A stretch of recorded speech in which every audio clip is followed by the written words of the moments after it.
Hey y'all, it's your girl KV back with another review of Power Book 2 Ghost Season 3 Episode 6. That's a lot to say. So this episode starts out with Monet going in to identify Lorenzo's body, and she just, as Monet as she could be. Yeah, that's him. No emotions, extremely dry. We flash to all the kids. We see Kane is over here gambling. He winning everybody money. You know, he gonna always have a party at the penthouse. If nothing else, he gonna have a party down to the penthouse. And my goodness, we see that Diana is down to the bed with Salim the creep. And it's just so disheartening. It's like, girl, I guess. Whatever. She down to the bed with Salim the creep. And we see Drew, he's drawing. He over here just loves smitten, just drawing his little book.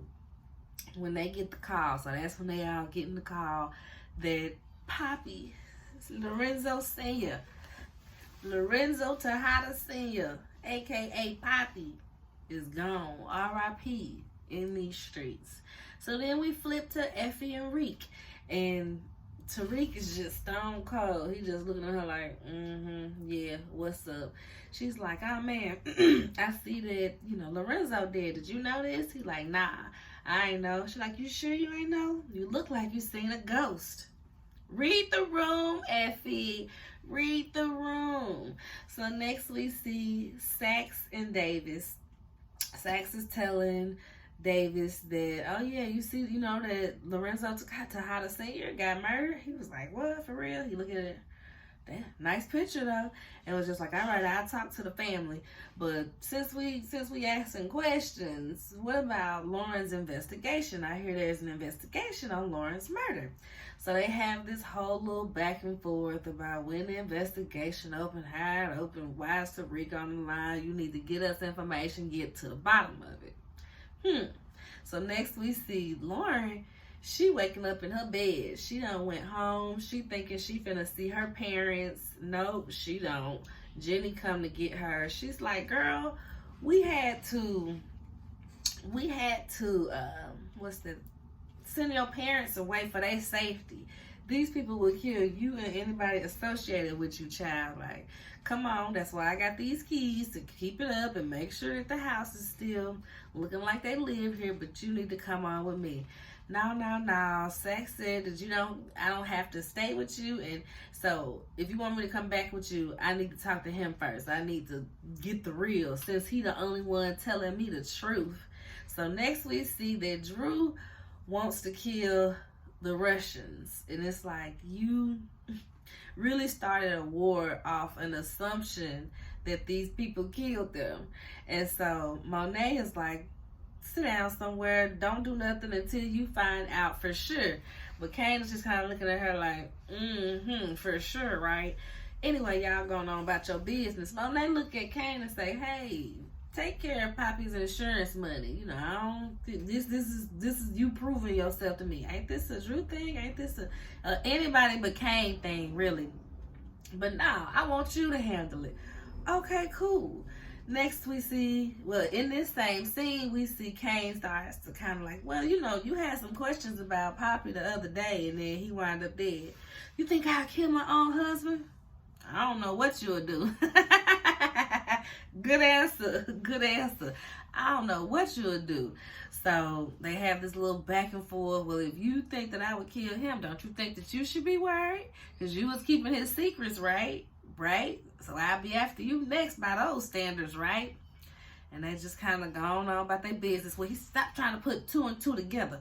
We know with you it always come out 5. She gotta be so rude to that boy. Like that's not her own flesh and blood. So next we at the non-canonical studies class. It's the conversation here, it starts off kind of boring. I'm like, what we finna talk about today? Because it started off kind of dry. What is the truth? Who determines it? And does it matter? So the point of this conversation is for them to start talking about Diana daddy. Well, Diana daddy dead. It don't matter what the truth is. What we know is this, that, and the third. So we gonna assume this. And so they get to going back and forth, and Tariq, you know, have some respect. Have some respect. Just because Diana not here don't mean we're gonna make a class discussion around her dead daddy. Like, have some respect. He stood up for his other boo, side boo. Side boo? What's the rank? Let's rank Tariq's boos. Let's stop and do that for a second. So at his, I'll say at the most, let's say Effie, Diana, and Lauren. Oh, he ain't really put that on first, really. He married to the game for real. He just all of them sides. So I guess we'll rank them as sides. I say they all had their time as being number one until they messed up, and then he just had the other to move on to pretty quickly. Now that I think about it, huh? I think that's how it pretty much goes. Because, Diana and Effie done had moments of robbing him because he got him too close. He lay on the bed, pillow talking and stuff. So I guess they all did have their chances, number one. But anywho, next we see Tate and Saxe, and they trying to make a deal. He's like, if you get Theo Rollins out of jail, it'll look real good, for as governor, and da-da-da-da. He's a sick man that was wrongly convicted, blah, blah, blah.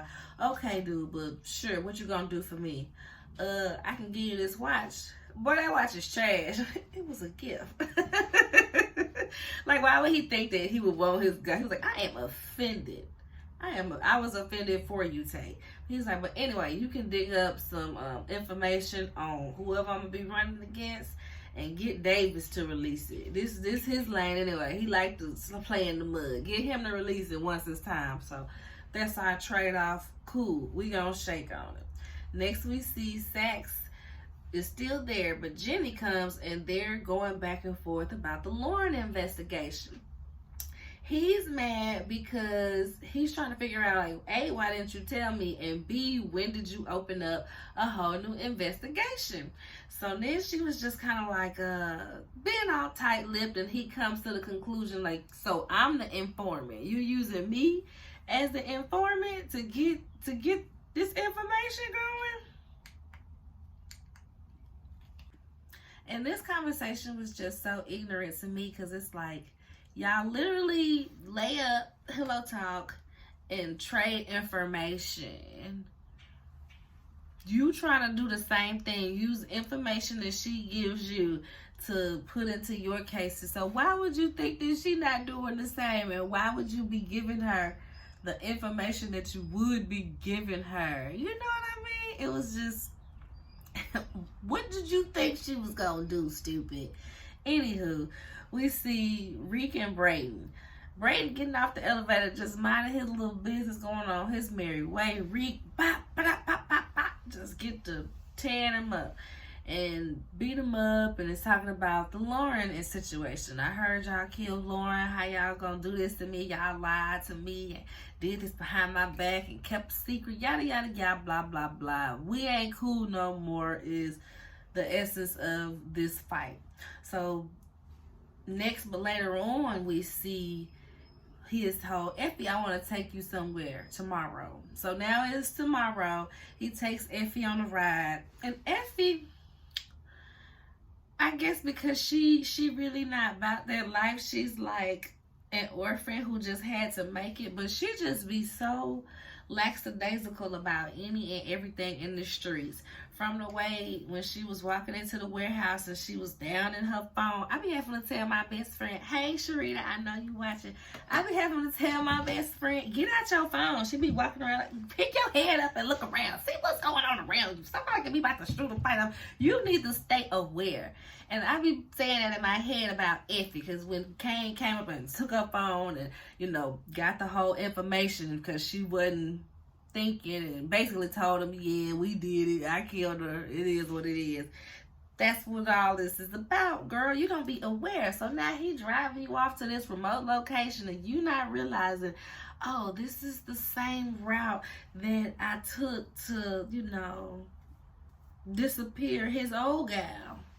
You ain't even paying attention. So he gets you all the way out to the river. They get to this little back and forth.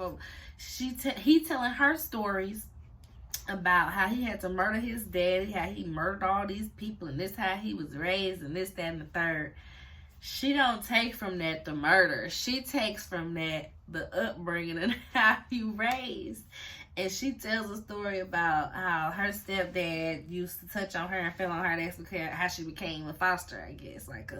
I think, wasn't she kind of like fosterish? Like grandma took her or something like that. But that's how she wasn't with the mama, is because of stepdad. He like, oh yeah, anything else you want to tell me? Oh yeah, oh dang, that's sad. Anything else?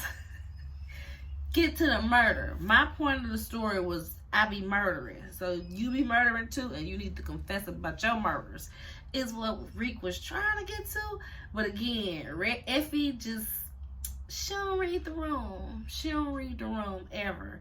So he confronts her about it. She shows him like, hey, I still got my piece on me. Like, cool. Be cool, my G. I still got my piece on me. And so he leaves her out there. Find your own way home. After he get the yelling down on her and screaming about lying and killing Lauren. Because he's like, it's an investigation on me now. Everybody out here kicking it, but it's me that's about to go down. And I ain't even know this happened. I would never kill her. I loved her. If facts was to tell it. So next we see Sax and Lauren finally had a conversation. And she's basically just saying how she don't want Tariq to go to jail for this because he ain't had nothing to do with this. She know it was Effie now. She ain't got nothing to do with it. He ain't got nothing to do with this. And he like, I mean, even if he go to jail for this, this is the only thing he innocent about. But oh, he's still a monster. Like, he kills, girl. He kills, he murders, he sells drugs. And she was like, did he tell you that I was investigating his daddy? No, he told me he was investigating the mama. There it is. You see, drug family. And the uncle too. All of them was drug selling murderers. And they groomed him to be the same. So Tariq started selling drugs in middle school? Because he was like, before he even got to high school, he was selling drugs. And that's how, his sister got murdered. Was that before high school? Was that? I thought Raina made it to high school. Raina didn't even make it to high school, y'all. I'm going to have to go back and look at that. Anywho, he goes down the list. He murdered this person. Everything that's happened at Stansfield since he's been there, it's been him. The murder at the pool, the drugs, anything. He is a monster, Lauren. He is a monster, and we got to take him down. So next we see Brayden and Effie. They walking into the warehouse, or at least trying to. And the big dude that she had chewed out about, wasn't that the same one that didn't know the difference between an eighth and an 8-ball? So now he out there like, yeah, I can't let y'all in. What you mean? This is a Western building, boy. What the? That's above my pay grade. I was just told I can't let y'all in. Okay, cool. So next we see Kane and Brayden talking, and Kane is like, Kane and not Brayden, Kane and Reek, they talking, and he like, no, you can't really do that. We need them to sell these drugs because this is a lot of drugs, and you don't know them gonna kill us. They have a whole little back and forth, and eventually we see Kane and Brayden. Kane and Brayden sitting at the bar, and they are talking about, you got to get back in the warehouse. What happened? Why you ain't in the business no more? He didn't step to me about this, because he was like, so you going to step to me about Lauren next? No, you the reason I had to disappear, because I knew you was going to do what you had to do. So, no, I ain't even worried about you. Let's just sell these drugs. So he bring up the Brayden, like, why you think he ain't say nothing to me? Because you'll kill him. Yeah, exactly. You need to drop your thing on the back from technical difficulties. He just want him to, drop your thing on the table. Let him know that he ain't gonna be able to punk you around. Like they told Craig, we ain't gonna be 40, 50 years old and you still punking me around. Like, you ain't gonna still be punking me when we 50. So that's what he wants Brayden to do. So Brayden thinks about it, and he does the obvious. You shut me out of your business, I'll shut you out of mine. Rick trying to go clock in and go, tap into Western Holdings. Oh, your access is denied. You need to talk to Braden Weston. Boop, boop, boop. Braden, come on out the side. Yeah, sorry, it's got to be this way, but just the way you made it, essentially. And so they have the back and forth, and later on, they come to the conclusion that, okay, we got to do this together. And Effie got this picture that she think is Noma's daughter. Well, it's clearly Noma's daughter. We got to find her daughter so that we can know her weakness and threaten the daughter, I guess, so that we can get out of the game. So that's how that storyline concludes with this episode. But next we see Reek going to Raina's grave because that's the only person he can talk to. And he goes out there, and Big Mama is coming out there to put some flowers too. What are you doing out here, Big Mama? What am I doing? I come out here every week when I ain't in court-appointed rehab as if she didn't need it. Like you was pulling up to the liquor store with your granddaughter using her checks to get something to drink. Like you needed to be at somebody's rehab. So anywho, they have this back and forth, and she basically reads him for filth. Like, when you pointing at somebody else, you got three fingers pointing back at you. This is your fault. You ain't innocent in none of this. You a monster just like your daddy. You gonna be laying right next to him. You right, Big Mama. You right. I gotta get out the game, man. We gonna get out the game. I got a plan, okay? You trust me? All right. We got a plan. We gonna do our plan. So next, we got a repast that's happening before the funeral.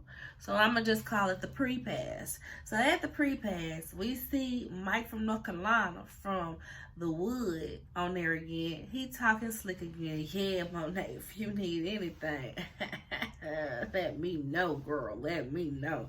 Drew ready to fight. He talking slick, and he's saying, what everybody else is saying too, that we need to go after whoever did this.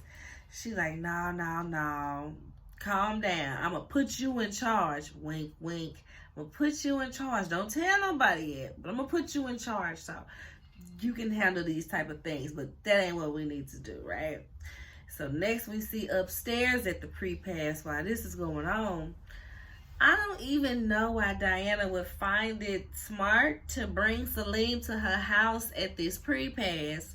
As much as he talk about her family and how she needs to disconnect herself from the family, and the family this and your family this and that, your family, you need to separate yourself from your family. Why would you bring him to your house, girl? This don't even make no sense. So that part annoyed me. I get it, you grieving and you want a shoulder to cry on, but that wasn't smart, as you can see from what happens next. So she was like, oh man, it just came out of nowhere. And Celine goes from comforting her to being like, well, your daddy was a murdering drug dealer, so you had to know that he would get murdered at any time. Like, come on, Diana. Like, don't be dumb. And Diana's like, you gonna say that in his house? At his pre-pass? Get out. Get out. So she puts him out. Because it's like, why would you say that to somebody? Even if you know that, even if that's, child, I just swear I want to finish this review. Technical difficulties, dropping a thing. The stand ain't acting right. The light ain't acting right. Had to delete some memory. Now the dog outside tip-tapping on my little stoop. Child, let's go and finish this up before I get hungry. Well, I'm already hungry. Anywho, next we see Drew want to kill the Russians. And he's talking to Sexy G of the 4Gs, his play cousin, now boyfriend. Talking to him about it, and he like, you sure you want to do that? Yeah, I'm sure you want to do that. Okay, well, I understand. Well, I want to do it, but I ain't got the people to do it. So, can you get your guys to help me? Y'all gonna help me? I mean, sure, yeah, which is crazy because it's like, Sexy G, you the one that did it, but you can't say that and you can't tell him no, so here y'all go. So he acts like the delivery guy, flirt with the chick, go in there to drop the stuff off. He got to do a whole, it's me, the Tejadas. This is my social security number. My birthday was this. My mom is on that. You know who I am. Cameras, do you hear me? In case you didn't catch my face, it is me, Drew, the gay Tejada. Like, boy, just get the killer done and get out of there. Like, they ain't even have to know it was you. You doing all this, just ridiculous, right? Just ridiculous. Next, what we see? Reek goes by Diana's room, and Bruchandria and the crew is there. And is the crew like, it was the little white girl, she was random. But was the other one Little Diddy? The other Little Diddy? The light-skinned Little Diddy? Right? That was him. So we see the three of them. They like, oh, okay, her man here. Okay, you know, she ain't grieving no more. She got some things. We gonna get on up out of here, girl. So they leave on now for Reek to come in. And they see Salim in the hallway with some flowers. And they like, oh, you don't want to go in there. She busy. Oh, no, she ain't too busy for me. She gonna want to see me. Why would you think that? After she just put you out her house, why would you think that she would be so thrilled to see you? And then they like, nah, buddy, I promise you she ain't. It's another dude in there. It's another dude in there. And we flash back into the room. And Reek is telling Diana he want her to help him move some weight. Basically, you know, not that I'm going to say that I broke up with Effie yet. That me and Effie broke up, so I need you to replace her. So first, let's get this drug stuff out the way. And she's like, oh, no, you know, I ain't selling drugs no more. My daddy's like dying wish, basically, it was that I get out the game, I focus on school, I ain't selling no drugs no more. Matter of fact, I got some drugs that I need to unload because I can't do this candy shop thing no more. Oh, that was you at the candy shop? Yeah, that was me at the candy shop. Okay, cool, nice. Well, I give you a locker on the roof. You know, you can put your drugs up there, girl. No problem. Cool. And then they get to, you know, so Effie gone, so let me, you know, there's other thing that I need replaced is wait, what about Effie? You know, oh, you know, in case you didn't realize from me needing you to sell these drugs, you know, yeah, I need you to come up off of that push too, you know, drugs and push. That's what Effie was here for. So if you want her spot, you know, I'm gonna need you to, you know, at least come up off of one of them. And she like, oh, bet, no problem. As long as she out the way. I've been waiting for my moment to shine. Look, I got some new tricks for you. I learned a little something right fast. Just 2 days ago, I might have learned a little something. Yeah, it's okay. So, after, while they still in the bed, basically, Effie comes by trying to recruit Diana. Yeah, girl, you getting sloppy with that candy store thing. I know it's you, so you need to stop unless you team up with me, and I can help you really get this stuff, you know, down to a pack. But don't tell Reek, but we can do this together. Diana opened the door and Reek putting his clothes on. F both of y'all. Forget both of y'all. And Effie runs off. Which I'm like, girl, you should have known that Diana was going to come in and be ready to be somebody that he can lean on. As soon as you was out the way, she was pressing you about him. So if he picked and she didn't have to fight for him, oh, girl, you should have known that was the first place she was going to run to. So next we see Brayden telling Kiki, because he had that conversation with Kane about cleaning the money. Well, getting Poppy's insurance money and figuring out a way to clean it. He said, well, invest it in the Western Holdings, but it don't really meet the minimum, so get some dirty money too, get some cash too. I'll work it out. So now he gonna go to Kiki and say, yeah, so I got this money, you know, we ain't gonna say where it came from, but I'm gonna need your help to, you know, put it on the right side of the track, you know. Kiki was like, you want me to do what? I ain't with that unless you give me a cut. Brayden really fixed his mouth to be like, who do you think you are? Who do you think you are to get a cut? She said, I'm assuming risks, so I'm going to get a cut. Exactly, girl. Like, he tried it and he sat there like, yeah, you right. Okay, whatever. And she breaking you off and keeping your secrets, so don't mess with Kiki. Don't mess with Kiki. You always need at least one black woman on your side. Lord, let me get my husband with this dog inside, Jesus. Okay. we should be out of technical difficulties and go and get this little bit of the episode out the way. Next, we see Reek in the room, getting the bag together. I'm thinking he about to give Big Mama some money so she can run, right? But I guess he got a decoy bag in the process, and he's going through the train and sees that he's being followed, tries to run off the train, gets caught up anyway. It's Obi. We finally know old boy's name, y'all. It's Obi. I'm like, oh, I don't know if we've heard it much or at all. So Obi in the game, they catch him and take him to somewhere and interrogate him, go through his bag. Oh, it ain't nothing in here but drugs. He like, yeah, I was about to go make a drop had y'all not been playing with me. And he like, oh, well, you shouldn't have been off your regular course then. This your fault. And he like, yeah, I'm gonna tell Noma next time when we short, this why we short. He like, you say something and you know, just so whatever. Go on about their day. And then we see him talking to Big Mama. And she's in the office of somewhere. And he done set her up. He never planned to go with Big Mama, which I never thought that he was going to go with Big Mama. But he sets her up and goes to send her off with Jasmine and Yaz. Which is like, oh, okay, Reek can just call up everybody and, you know, make all these plays, make sure Big Mama's safe, make sure this person's safe, get everybody linked up and together, right? Okay, cool. So she gonna be off with Big Mama and Yaz. Now she mad about it. I'm not leaving you. Gone, Big Mama. Just gone. Next we see the funeral. Poppy's funeral. Diana up there giving the eulogy. She's crying and everything.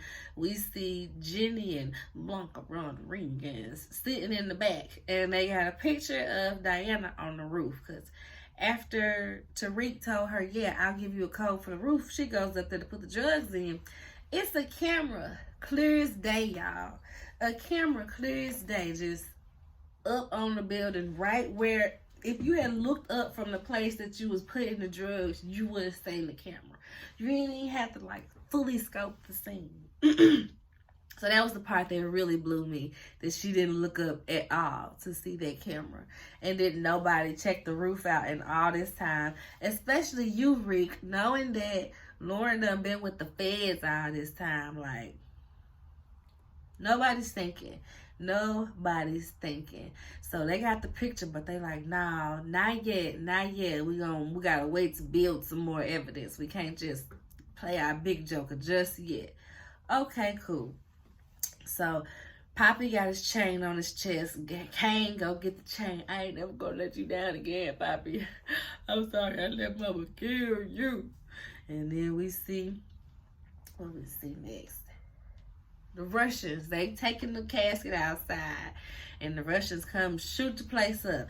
Kane like, who is this shooting at us? It's the Russians. They kill most of them. All of them, it seems like, except for the driver.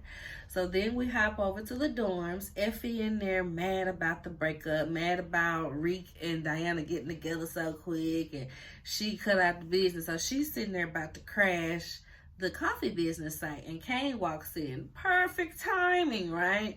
Kane walks in. He's like, nah, girl, you can't do that. I know you mad, and I know, you know, he shouldn't have did what he did, but you can't do that. That'll wind up with us all being dead. But what can happen is I slide you some drugs on the side. You can keep your business going. And Reek ain't got to know nothing about it. She's like, well, why would you do that for me? Because you held it down. You did what he couldn't do. And you shouldn't be punished for that. Because Reek told Effie when they was down at the record, she was on a wire snitching. Like, why are the rules different for her? Because she's a civilian, Effie. She don't know nothing about this street, and she don't know nothing about this. She know better than to wear a wire. She know better than to be in your room wearing a wire. So, I feel everybody else. Sorry, Reek. Your girl had to go. So, he's like, I'm gonna keep your stuff coming. And Kane and Effie are forming something here, guys. We're gonna see. Kane, Lord, I hope she ain't easy like Diana and just gonna give it up. But we shall see. They be writing all of the women characters so thirsty. Everybody except for Jenny. Jenny is the only one that's turned down some pain. She's the only one.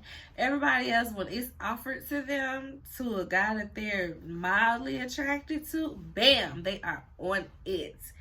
It's crazy. So anyway, next we see, well, yeah, I already talked about that break. And then lastly, we see Davis calls Monet to tell her, yeah, the Russians is, they packed up for now, but, for now. So you still need to lay low. She like, all right, I'll lay low. She get off the phone, and the ghost of Poppy is haunting her, sitting at the table like, yeah, you got away with this, and you killed me and everything. I know it was you. But once they find out, they will never forgive you.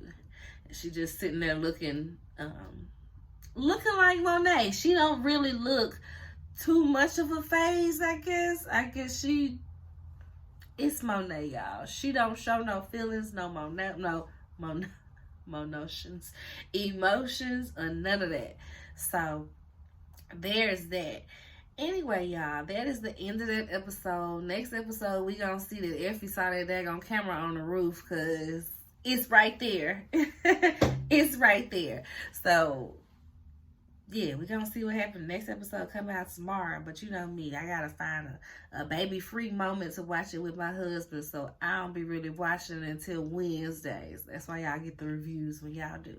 But yes, make sure y'all like the video, comment, subscribe, share, all of the things, trying to get to 50 subscribers, so y'all like if you're watching the video. I'm getting emails, so I got to go. Bye.